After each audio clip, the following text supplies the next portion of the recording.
This is the new Frontline, a podcast where we expose the corruption and tyranny of government unions. But today we are taking a moment to highlight a new victory, one of workers fighting back and winning.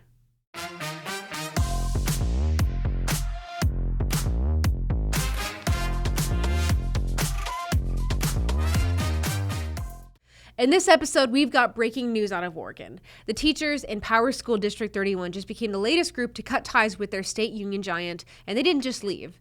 They replaced their Education Association affiliate with a brand new independent association that was unanimously approved by their members. For years, the Powers Education Association, which is an affiliate of the Oregon Education Association, let teachers down big time.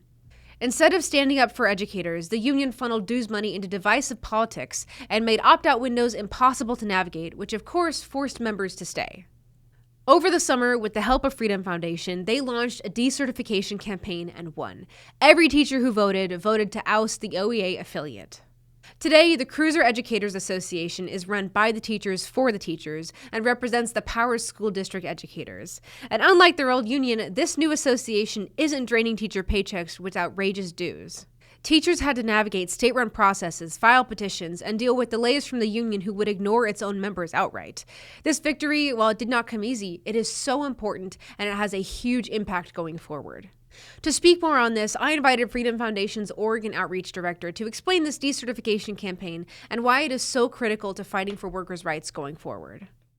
Well, nice to see you, Dmitry. Thanks for coming on to the new Frontline podcast. Please feel free to introduce yourself, what you do at Freedom Foundation, and how long you've been working here.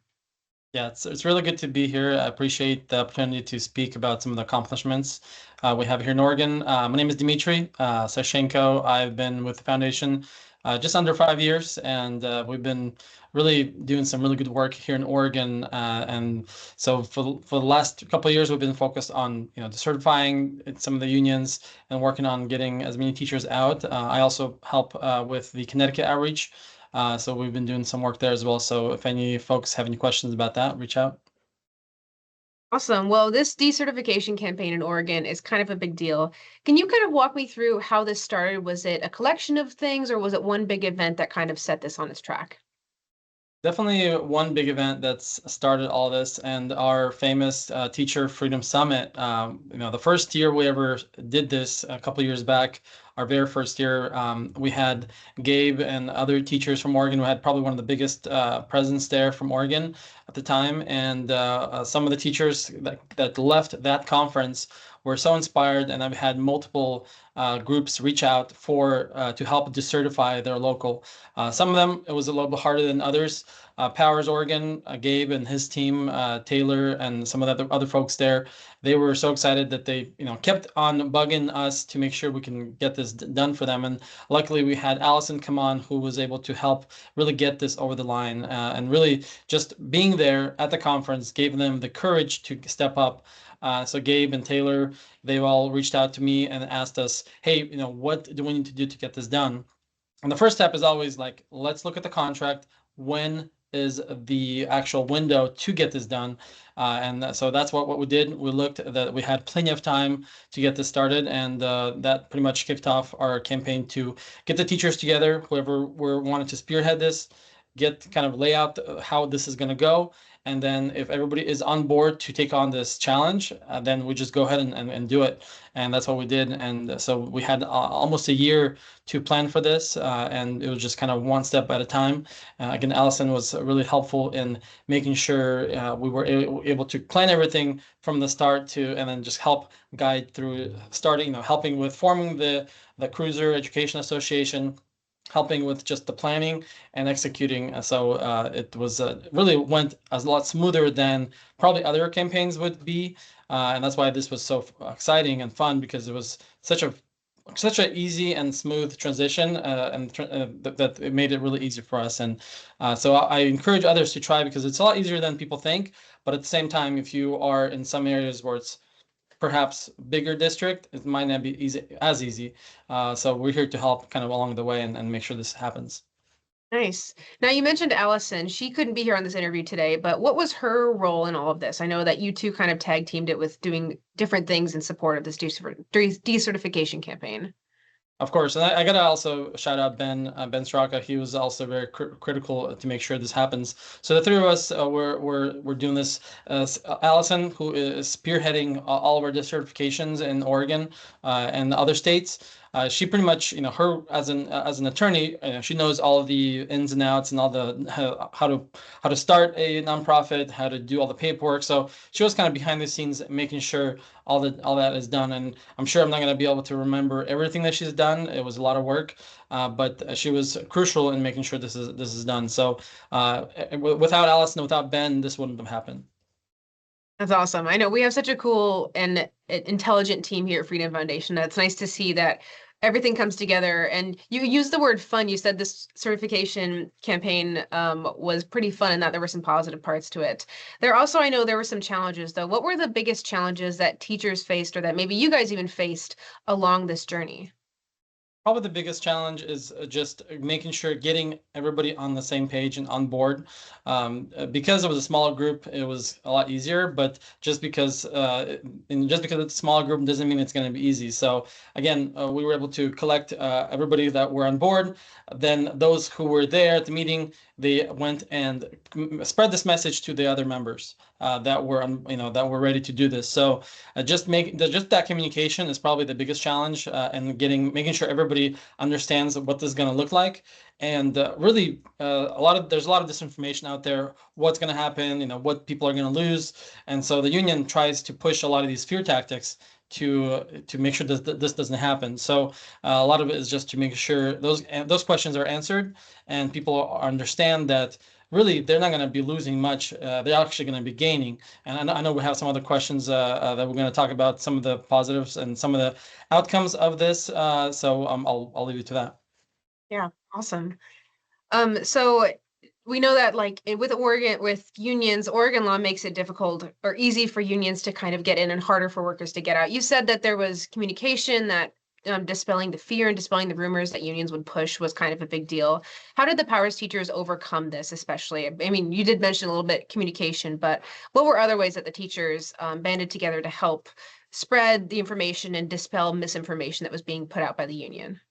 Yes, thanks for that question. So the biggest strength of this group was the fact that they were all so aligned together, and they were pretty much all on the same page. I think there may be one teacher that was a little bit hesitant, but they were so aligned together. They were all on the same page that it was easy for them to just bond together and just go through everything and just get first of all, sign all the cards showing of interest that they are on board with this. So they just literally they just all they have to do is just go to their group, get it all done really quickly, and come back. So just the fact that they were so strong together, that made it a lot more easier and fun, like I mentioned before. Awesome. So let's talk about this new local union that's been formed. What does this mean for teachers in their day-to-day lives compared to their experience with the larger union that they are now no longer a part of? Yeah, the Powers Education Association that was there previously, that was associated with the Oregon Education Association and then the National Education Association. So on average, they pay about $1,100 a year just to be part of that union. A lot of the teachers over the years have opted out and they kind of stopped supporting that union and this financially, but they still had to be associated with them. And so a lot of them just didn't believe and want to be associated with such a radical organization. So for a lot of them, money wasn't a factor anymore. It was just the fact knowing that their name was being added to the list of all these teachers that were, going behind a lot of these radical bills that were being passed, for example, or just everything else that the union goes out and talks about. So they were ready to just take the next step to completely cut the ties from NEA and OEA. And so what that means is, not only they're not paying dues anymore, and they're also not affiliated with them. And now with this new union, which is the Cruiser Education Association, last time I checked, they don't have any dues at all. So because of the way they have structured their group, their nonprofit, their association, they don't have any dues at all. and they still have all the benefits of being part of a union, all the good stuff of being part of an association or a union, but without all of the negative things. Again, one thing they've done is no dues. They're not none of their association is going behind all these radical groups. Their names are not being added to all these bills that the OEA likes to support and fund.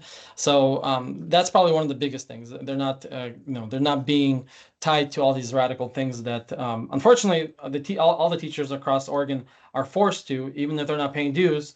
Their name is being added to all these radical bills. Like, for example, OEA comes out and endorses a really radical bill last cycle, and they get to say, all of our 40 plus thousand teachers support this, and so because now they're not part of that, they're not going to have to be tied to that anymore. Yeah, you mentioned that the dues they were paying was $1,100. That's a lot of money. That's on the larger end of like different dues requirements when it comes to unions, right? That's a larger amount than usual. It is, yeah. On average, most dues, members that pay for union across just all jobs, it's about $900 on average. Teachers always pay on the higher end. So yeah, 1,100 is their average, and the dues always go up. So honestly, if we look now, it might be even more than that. Of course, those teachers who work part-time, they're going to pay less. So most of these teachers were full-time, and they're paying on average about 1,100. That's a lot of money. Did they realize that that's the amount of money they were paying? Because it comes out less because it's a monthly deduction, but it adds up. Did people realize that, or was it through the decertification campaign that people realized how much they were paying? I think probably these teachers, a lot of them did realize that because they were kind of ahead of a lot of the other school districts because they really knew what was going on. But when I talk to teachers on a daily basis, they don't know what their money is going to. They don't know how much they're paying, and when they do hear and when they find out, they're shocked and they're disgusted. And when they find out where their money is going, and it's not just on the left, it's the most radical left, and that's why so many teachers are opting out. For the last 3-4 years, we've seen some record-breaking opt-outs from teachers that we've never seen before, and in Oregon, it's been one of the highest. The first couple of years was 700-800 teachers opting out. Last year we had over 700 teachers opted out. This year, I'm looking forward to see if that's going to break. But it's the teachers are waking up and they're realizing that they don't have to be associated with this group, with OEA and NEA, and now with the Teacher Freedom Alliance, which I think we can talk about here. They can join this free membership where it gives them all these great benefits, plus the liability insurance that the union continues to say that the teachers have access to, their liability insurance of 1 million, and now these teachers have over that, and then plus everything else that comes with the Teacher Freedom Alliance. So I do recommend everybody to look at that and be a member of that membership. Yeah. You mentioned at the beginning of this that it was through attending a Teacher Freedom Summit that's where people first approached you about what was happening in Oregon, what was happening with the union. Is that correct? That's correct. That's correct. Okay, cool. And that's when Freedom Foundation first got involved. Did the people that approached you, the teachers, had they heard about Freedom Foundation before this, or was this like something new that they'd heard about and went to the Teacher Freedom Summit and then were kind of just amazed with everything we had to offer, and then that's what kind of prompted them to get involved? Correct. Yeah, the first year was really interesting because it was our first time doing this. There's a lot of misinformation out there about the work that we do. So a lot of teachers coming in are probably one of the most courageous teachers in Oregon. They were ready to kind of like see what this is about. They're ready to kind of hoping for us to be everything that the union says we're not. And they learned really quickly that we're nothing close to what the union says. We love working with teachers. We love teachers, and we love helping teachers especially. And that's why we formed this from the beginning, was a special group that would help teachers, opt out. It would help them find a group that is associated with them, that aligns with their values, and then go further to continue spreading the message. And so the first year was great, and that's why we've had such a great results from the first year. And we saw just a constant growth from that. And every year it's one of the highlights. Yeah, I got to attend the Teacher Freedom Summit this year too, and it was awesome. What a cool experience, and so many crazy stories from teachers. It's almost unbelievable, but then we hear stuff like this that causes a decertification effort, and it's like It's cool to be able to help so many teachers, and I'm sure that that's what you and the team that was helping in Oregon has felt this entire time, how awesome and privileged it is to be able to help teachers and help them figure out what steps to take and how they can stop spending their money supporting a needless organization. I was Absolutely. curious, could you give a few examples of what OEA was supporting that maybe these teachers were really put off by, and maybe promote or push them to really fully opt out and start doing something else? I mean, yeah, I mean, when we look at the Oregon legislature, every single year, OEA comes out and endorses some of the most radical bills that the Oregon legislature and the governor tries to push. And honestly, it's hard to list all of them because they're all so bad. I'm just gonna say, some of the most radical stuff is things that like abortion and transgender thing.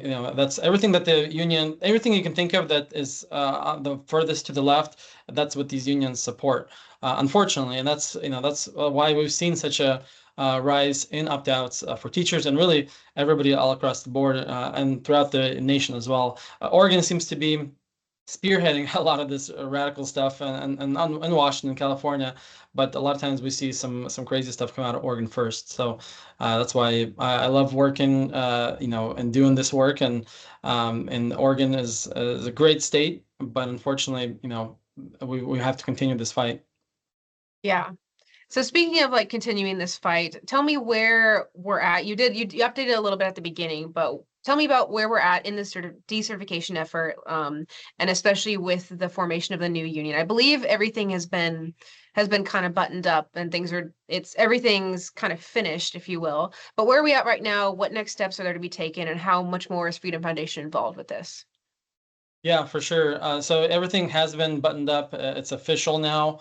We have the official paperwork that the Cruiser Education Association is the new local union that is independent from everybody else. Of course, they can go whatever direction they want. They can form other groups with other, and that's what we want. That's what one thing we want to do is we want to get this message across all across all Oregon and really across every state that if you hear this and you are interested, you think this is possible, especially in the smaller areas, this is definitely possible. So the goal is to just continue growing from there, and that's what these teachers within this group, their mission is to continue speaking about this to their neighboring counties and their neighboring schools, and hopefully grow into just a bigger group and change the trajectory of the state. And it's going to start from grassroots efforts like this. But yeah, this has all been official. We've met with some of the teachers that were involved and just had a great conversation with them, kind of to button up everything. And we're working on a video to announce, to share more about that. So stay tuned for that as well. And we're continuing to look for other teachers who want to continue this effort. So if you're watching this, and again, if you think that this is possible for you, reach out. Maybe you don't even think it's possible, still reach out because we'll take a look and we'll give you an honest answer. And really, a lot of times it is definitely possible. It just depends how ready you are and how where you're at in your place where you actually want to take the next step and change this. And it's really not just about changing for this moment for yourself, but it's for the future generations, because now these teachers, they're going to retire in 5-10 years, but they're the teachers that are grown up and starting this job in the next couple of years, they're going to be able to continue this, and they're not going to be forced to pay the union dues into these radical organizations. Yeah. You make an awesome point about it's not just what's happening right now, but it's preparing things better for future teachers and students and everything down the line. I think that's awesome. Well, is there Thank you. anything else you'd like to add about this story here, and any other words of encouragement? You shared a lot of great words of encouragement just then and great next steps for teachers who may be listening, but is there anything else you'd like to add?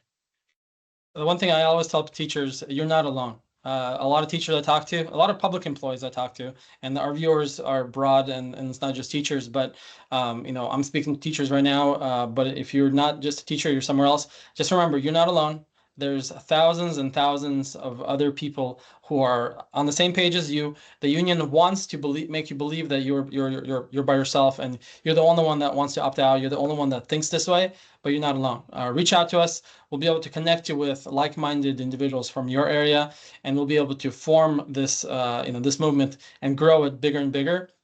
And I look forward to seeing you next year. I think next year's conference, the Teacher Freedom Summit, is going to be better and greater than ever before.